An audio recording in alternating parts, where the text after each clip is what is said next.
આગળ સમાચારમાં વાત કરીએ તો સુરતથી સમાચાર પ્રાપ્ત થઈ રહ્યા છે. કહી શકાય કે સુરતમાં દેશી પિસ્તોલ અને કારતૂસ સાથે એક આરોપી ઝડપાયો છે. સાથે જ પ્રવીણ રાઉત ગેંગના સાગરીતની અટકાયત કરી લેવામાં આવી છે.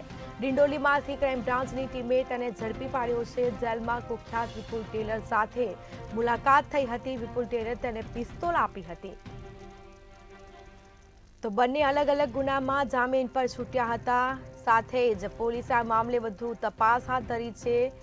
પાંડેસરા વિસ્તારમાં ટીપા દલાલ સાથે દુષ્કર્મની ચાલતી હતી. સાથે જ દુશ્મની ચાલતા જ પિસ્તોલ રાખતો હતો અને પોલીસે અટકાયત પણ કરી લીધી છે.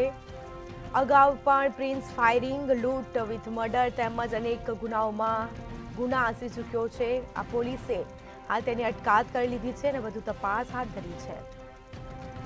તો સુરતમાં દેશી પિસ્તોલ અને કારતૂસ સાથે એક આરોપીની અટકાયત કરી લેવામાં આવી છે. પ્રવીણ રાઉત ગેંગના સાગરીતની ધરપકડ કરાઈ છે. ડિંડોલીમાંથી ક્રાઇમ બ્રાન્ચની ટીમે તેની અટકાયત કરી છે.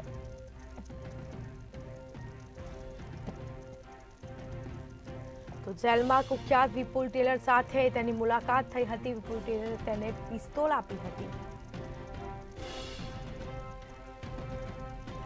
તો આ મામલે પોલીસે વધુ કાર્યવાહી હાથ ધરી છે.